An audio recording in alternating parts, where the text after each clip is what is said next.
Merci. Je passe immédiatement la parole à Pierre Bruno. Merci.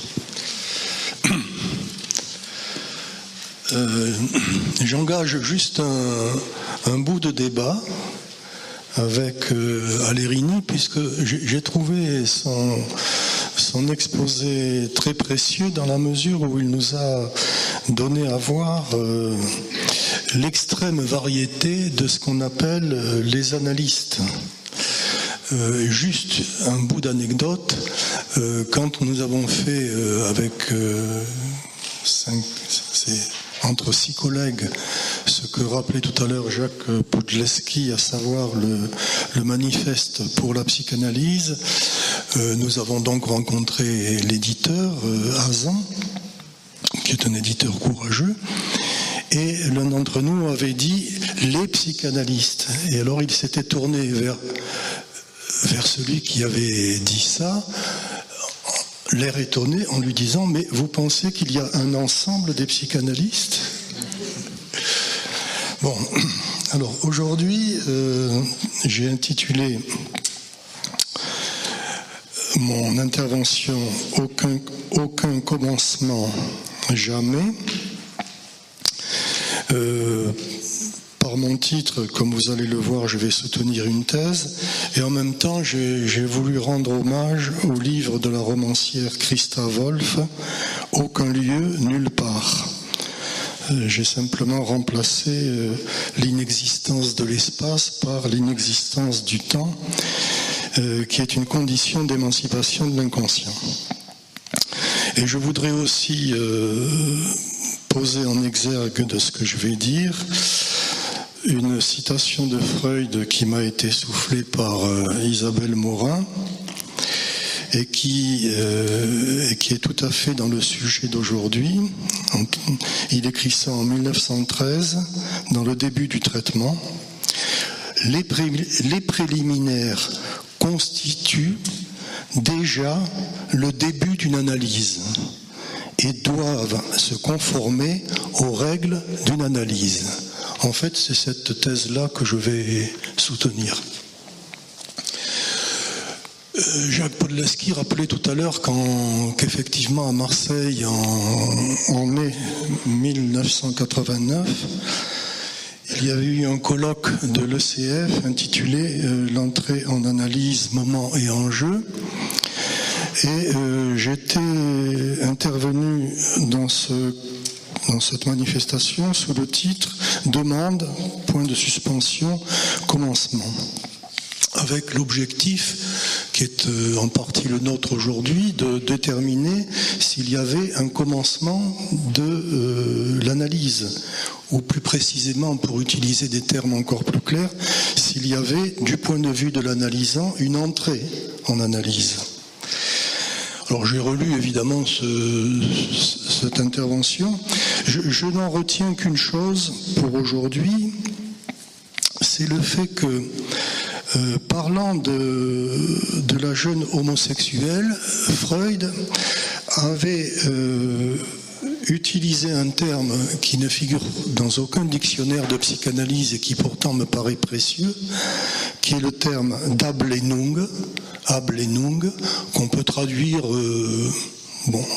en première approximation par récusation. L'Ablehnung, ça n'est pas un refoulement, c'est un point de mise en réserve qui fait que le refoulement ne peut pas être abordé. L'exemple fameux qu'il donne dans un autre texte, c'est celui de ce haut fonctionnaire qui appartient au ministère de la Défense et qui vient dans la première séance dire à Freud, vous savez, étant donné mes fonctions, je ne pourrai pas vous parler d'un certain nombre de choses parce que ce sont des secrets d'État. Et Freud, dès ce moment-là, dit « j'avais prévu l'échec de la psychanalyse ». Autrement dit, Ablehnung, ça veut dire qu'il y a, et je pense qu'il y a toujours, dans le cours d'une analyse, un point que le sujet se refuse à aborder et qui concerne un refoulement qui doit rester en quelque sorte derrière la porte du placard. Par ailleurs,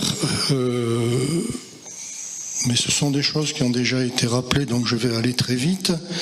Vous savez que Freud distingue justement dans son article sur la jeune homosexuelle les préparatifs du voyage et le voyage lui-même. On peut dire aussi, on peut évoquer aussi l'article remémoration, répétition, ensuite Durcharbeitung, travail de traversée, qui là aussi renvoie non pas à une temporalité linéaire, mais plutôt à une logique temporelle concernant ce qu'on peut, la façon dont on peut structurer le cours d'une analyse. Par ailleurs, à Lérigny, on a parlé assez largement, Lacan a accordé de plus en plus d'attention aux entretiens dits préliminaires. J'ajoute à ce point quelque chose qui me paraît aussi important, c'est qu'il a accordé aussi beaucoup d'attention à ce qu'il a appelé très tôt la rectification subjective. C'est-à-dire, je pense, le fait d'intervenir pour essayer de réinscrire l'analysant à la fois dans sa filiation et donc par rapport à la loi. Rectification subjective d'ailleurs qui n'est pas du tout réservée, comme on le dit quelquefois, au premier temps de l'analyse, mais qui peut intervenir, d'ailleurs Lacan quelque part en donne un exemple, tout à fait à la fin d'une analyse, justement pour débloquer ce passage vers la fin d'une analyse. Alors aujourd'hui, je vais prendre les choses de façon tout à fait différente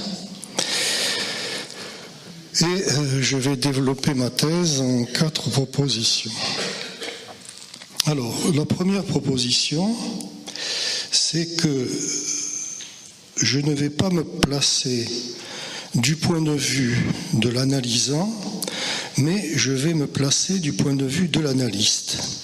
Je ne chercherai donc pas à repérer les coordonnées du moment d'entrée dans une analyse, mais je vais soutenir que dès le premier rendez-vous, voire même dès la réponse au premier coup de téléphone, un analyste a à se tenir dans cette position que Lacan définit dans son mathème du discours de l'analyste comme un semblant d'objet petit a. Et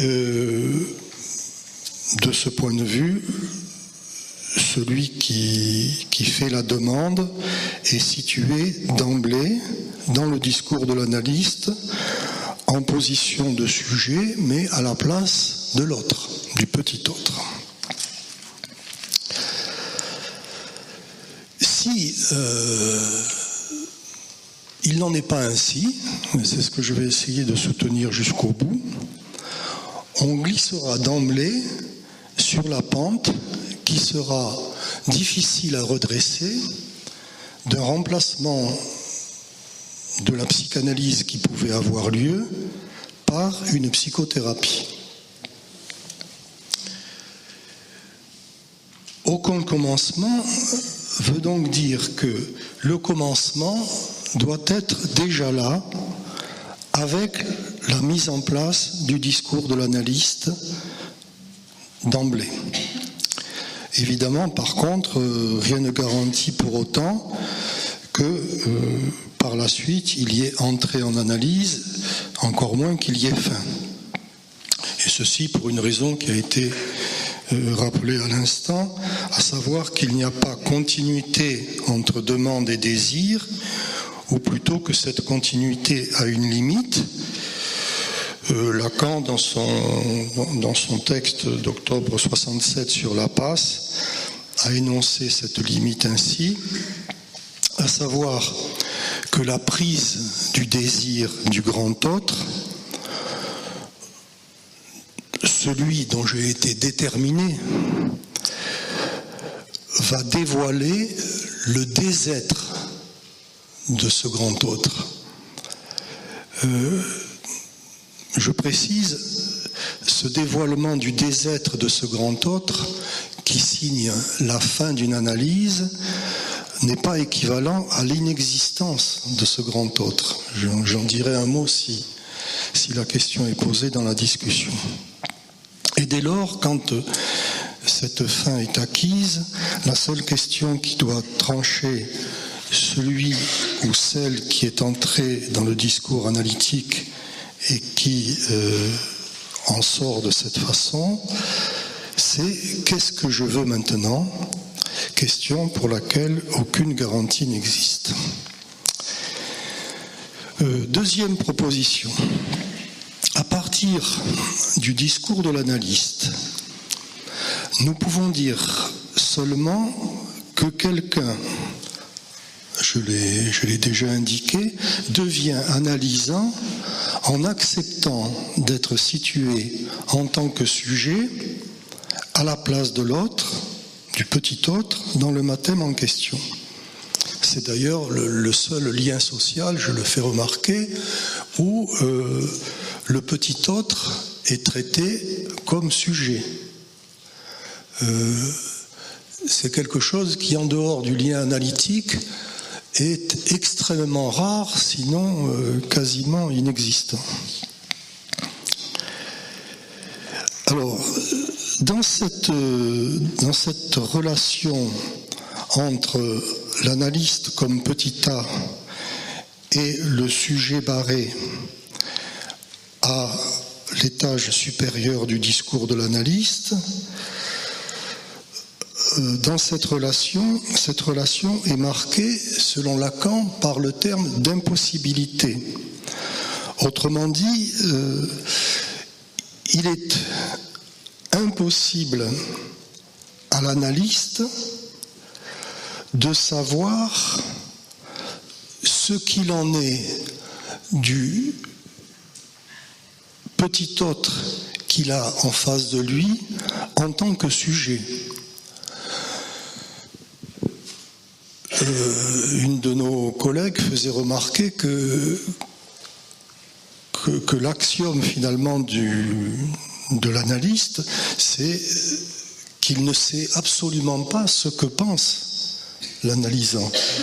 Et que ce n'est qu'au travers des paroles de l'analysant que quelque chose peut se construire de ce qu'il en est de sa pensée.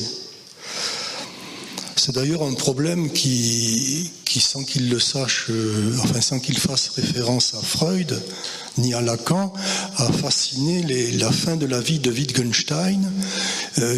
Dans un livre sur intérieur-extérieur, il se demandait comment il était possible, à partir de signes extérieurs, de physionomie par exemple, de savoir ce qui se passait à l'intérieur du sujet. Et il concluait, c'est toujours impossible. Alors, cette impossibilité, telle que la marque Lacan, ça n'est rien d'autre, à mon sens, qu'un autre nom pour la résistance.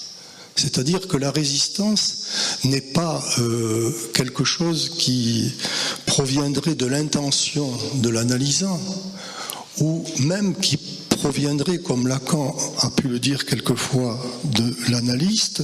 Cette résistance, c'est un effet de cette impossibilité, de ce lien impossible qui existe entre l'analyste et l'analysant. Et l'expérience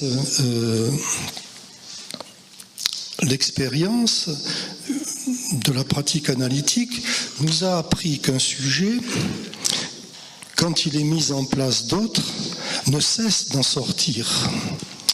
J'irai jusqu'à dire que jusqu'au bout, c'est-à-dire jusqu'à la fin de son analyse, il ne reconnaît pas cette place dans laquelle le situe pourtant le discours de l'analyste, comme étant la sienne, et qu'ainsi, paradoxalement, il n'entre irréversiblement dans le discours de l'analyste qu'au moment de sa conclusion. Entre-temps, soit tout le temps de sa cure, il pourra être tenté et donc céder à la tentation de se faire tour à tour agent du discours de l'hystérique. Ça, c'est quand même la leçon que Charcot a léguée à Freud. Agent du discours du maître, avec tous ces cas où la terminaison, disons, de l'analyse se termine surtout chez l'hystérique par une prise de position de maîtrise, ou encore agent du discours de l'université. C'est, je crois d'ailleurs, la thèse, la position de Jean-Baptiste Pontalis quand il dit qu'une analyse se termine au moment où l'analysant est en mesure d'interpréter lui-même ses rêves ou d'interpréter ses formations dans l'inconscient, ses lapsus, ses actes manqués, etc., sans l'aide de l'analyste.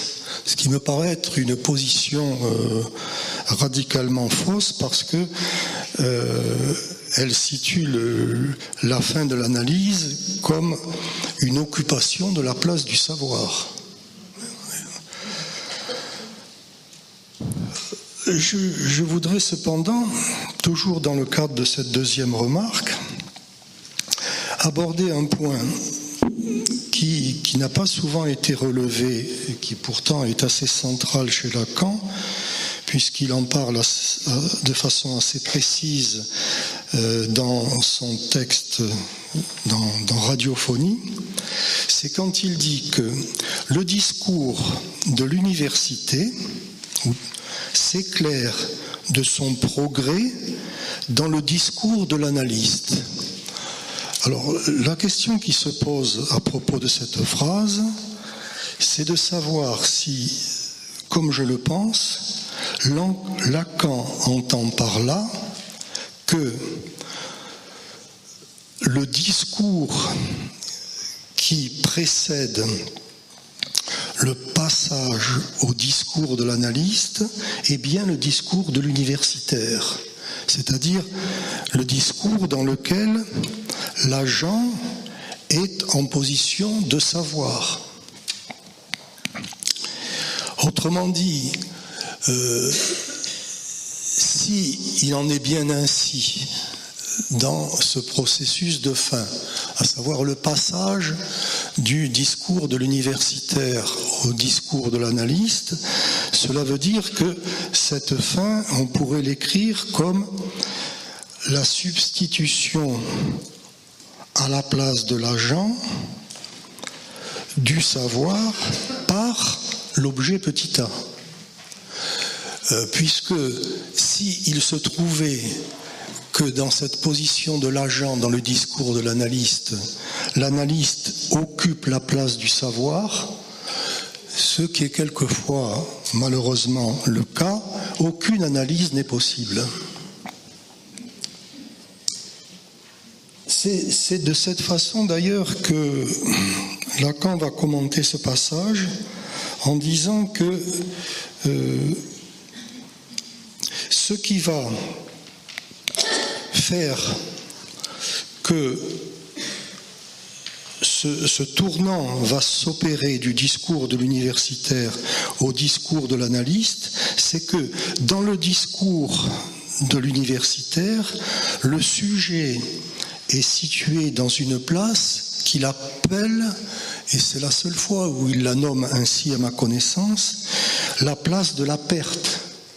C'est la place de la perte, c'est-à-dire que dans cette place-là, dans le discours universitaire, le sujet est confronté à une perte qui est liée au fait qu'il se confronte avec l'impuissance de rejoindre son signifiant maître, c'est-à-dire S1, qui se trouve dans le discours de l'universitaire en bas et à gauche. Autrement dit, on voit bien ce que déjà nous indiquait Alérini tout à l'heure, à savoir que la fin de l'analyse se situe comme la destitution du sujet supposé savoir, à condition de repérer que le sujet supposé savoir ainsi destitué, ça n'est pas seulement l'analyste, c'est le sujet lui-même, le sujet en tant qu'analysant, et qu'il prend la mesure du fait qu'il y a une incompatibilité irréductible entre le sujet et le savoir. Pour ça d'ailleurs que j'ai une petite remarque par rapport à votre exposé de tout à l'heure sur la vérité, parce qu'effectivement, la vérité, c'est ce qui est rendu accessible dans une psychanalyse, mais en même temps, dans un de ses derniers textes, je crois que c'est la préface à l'édition anglaise, Lacan définit la fin de l'analyse comme ce qui met fin au mirage de la vérité. Donc il y a les deux aspects de la question.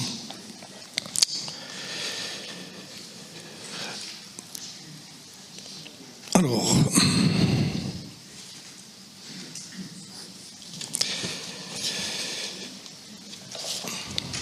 troisième proposition.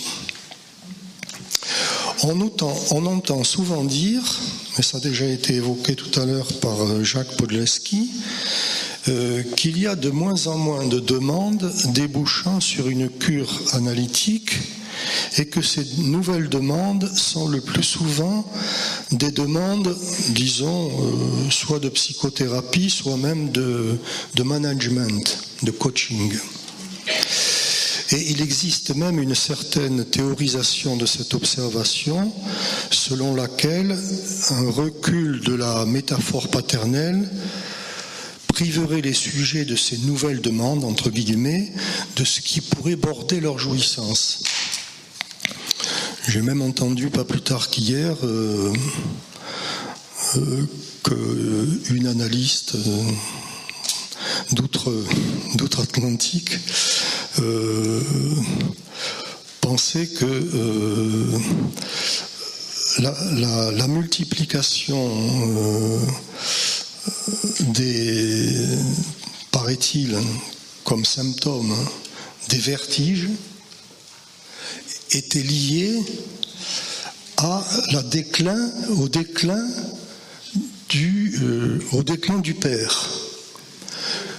Comme si, alors évidemment, dans certains cas, on peut penser que le symptôme de vertige a un rapport avec quelque chose qui concerne le père. Mais ce qui me paraît aberrant, c'est de donner une sorte d'interprétation sociologique d'un symptôme, alors que tout symptôme est toujours singulier et que je ne vois pas comment on pourrait faire sérieusement de liaison entre une soi-disant multiplication des vertiges et puis le déclin paternel dans nos sociétés, qui est d'ailleurs aussi à vérifier. Donc je n'acquiesce en rien à cette thèse, puisque, à mon sens, une demande, quelle qu'elle soit, même si c'est quelquefois explicitement une demande de coaching, reste une demande. C'est-à-dire la seule façon pour un sujet de convoquer ce que Lacan appelle le grand autre en lui. C'est une définition qu'il donne de l'inconscient dans l'angoisse. Et cette convocation passe par la rencontre inaugurale avec un analyste, mais évidemment, pour que cette rencontre ait lieu avec l'autre en lui, le grand autre en lui, un analyste doit faire advenir entre lui et le demandeur un espace suffisant pour y poser la fiction d'un sujet qui pourrait savoir. Et la mise en place de cet espace suppose un certain doigté et il exige quelquefois de se prêter à répondre à la demande du demandeur autrement que par le silence. Un analyste n'a pas à se conduire comme Ponce Pilate. Et d'ailleurs, les exemples que vous ameniez tout à l'heure montrent bien que Lacan, dans sa pratique, pouvait prendre plusieurs figures. Se taire ou parler beaucoup, être debout, être assis, manger des œufs, etc. Alors, j'en conclus, au contraire de la thèse sur le nouveau sujet que je viens d'évoquer, que ce n'est pas l'époque qui décide de la possibilité d'une analyse. Est-ce que l'époque, au sens d'ailleurs vague et global de ce terme, décide par ailleurs de quelque chose? Là, je répondrai oui, l'époque décide, ou du moins rend possible ou non, la production de l'analyste. Je crois qu'il est en effet acquis que Freud ne pouvait pas inventer la psychanalyse sans une certaine configuration du discours de la science. De même, certaines périodes, certains pays offrent des conditions plus ou moins propices à la production de l'analyste. Et c'était de plus en plus la question prioritaire de Lacan, c'est-à-dire celle de la production de l'analyste, puisque sa position était que l'offre, qui suppose donc la présence de l'analyste, crée la demande, phrase qu'il ne faut pas prendre évidemment au sens de marketing, mais au sens où, dès la première rencontre avec un psychanalyste, l'offre d'une psychanalyse est là, dès lors qu'il y a de l'analyste. Je voudrais faire un petit commentaire ici, toujours dans la perspective de ce que je viens de dire, une phrase de Lacan dans Télévision, qui m'avait laissé perplexe à la première lecture. Je la cite. « Heureux les cas où passe fictive pour formation inachevée, il laisse de l'espoir. » En somme, c'est un peu sa formule paradoxale sur le ratage dans la psychanalyse. Il dit une psychanalyse, une passe fictive et une psychanalyse inachevée, ça laisse de l'espoir. Le contexte de cette phrase m'a permis d'entendre ce qu'il voulait dire d'une façon qui me paraît assez lumineuse, à savoir que si, lorsque quelqu'un s'adresse à un dit analyste, puisque n'importe qui peut se dire analyste, il tombe sur quelqu'un qui ne tient pas en fait cette position, il s'ensuit que ce sujet, même s'il se trouve qu'il devienne à terme lui-même analyste, eh bien le risque est grand pour que ce soit fausse monnaie. Voilà le contexte dans lequel Lacan avance cette phrase. Mais peut-être on peut faire un pas de plus. Peut-être Lacan, et même j'en suis quasiment sûr, pensait-il à lui-même en énonçant cette formule. Je pense qu'il avait l'idée que son analyse n'était pas achevée. En tout cas, cette formule permet, à mon sens, de distinguer, et doit permettre de distinguer, une analyse inachevée, qui laisse de l'espoir, donc, et une analyse avortée, c'est-à-dire interrompue sur une haine transférentielle qui d'ailleurs n'est pas toujours reconnue. De souvenirs maintenant, avant de bientôt terminer, il y a longtemps, j'avais été invité à faire une conférence à l'université de Columbia, je crois qu'il y avait à peu près 12 ou 13 personnes, et à la fin quand même quelqu'un était venu me trouver en me disant « Je voudrais faire une analyse, mais à New York, c'est impossible, il n'y a pas d'analyste. » Et je pense qu'il avait raison. De cette façon, il disait bien que l'essentiel était là, qu'il y ait un analyste pour le recevoir et lui faire l'offre d'une psychanalyse. L'autre souvenir que je voulais vous livrer est aussi lointain d'ailleurs. Je discutais avec un écrivain de psychanalyse et au bout d'un certain temps, je lui avais demandé « Et toi, est-ce que tu vas chez un analyste ?» Et il m'avait répondu que oui. Alors du coup, je lui dis « Depuis longtemps ?»« Oh, il y a 10 ans, je l'ai rencontré une fois. »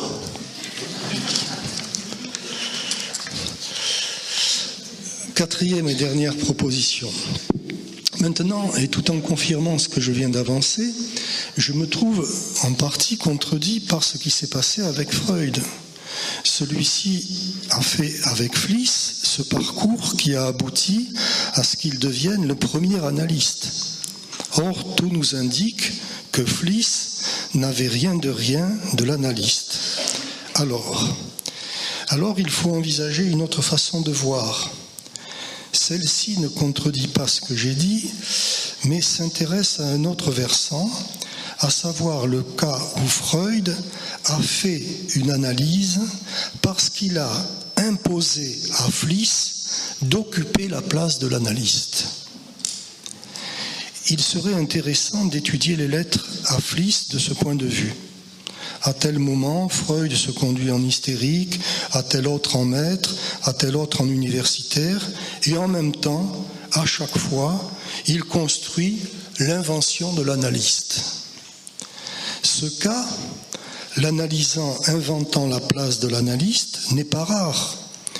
Il suffit que celui qui est mis à la place d'analyste se conduise avec suffisamment d'humilité pour ne pas contrecarrer et détruire l'invention de la position d'analyste qui lui est dévolue. Donc c'est exactement le contraire de cet analyste, entre guillemets, qui vient de faire paraître un livre où, si je ne me trompe, le titre, c'est je vais vous dire le secret de vos rêves. Il ferait mieux de commencer par s'interroger sur les siens. Et j'irai même, dans cette remarque, un peu plus loin. Tout analysant, même avec un analyste qui tient sa place d'analyste, parce que de toute façon, cette place n'est pas tenue toute et tout le temps, doit inventer non pas l'analyste, mais sa propre place d'analyste s'il le devient.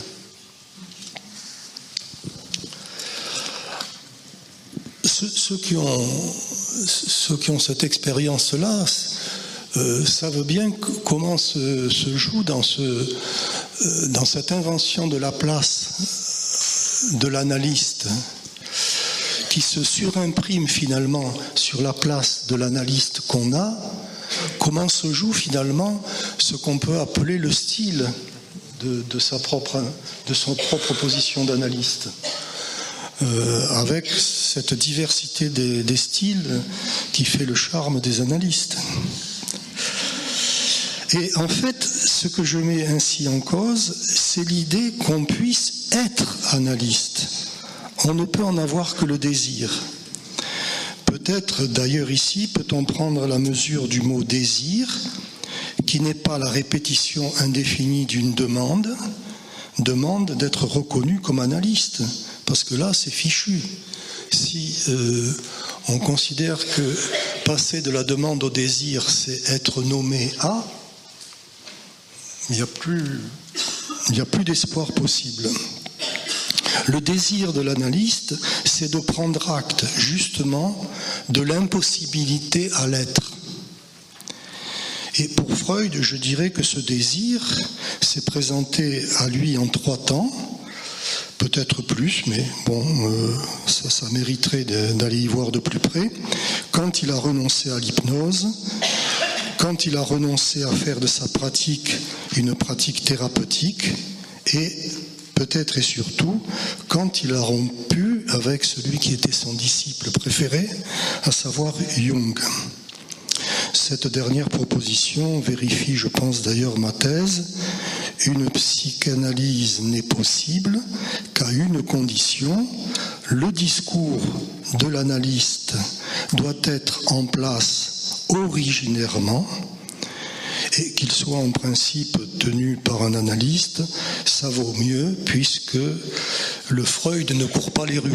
Voilà ce que j'avais à vous dire.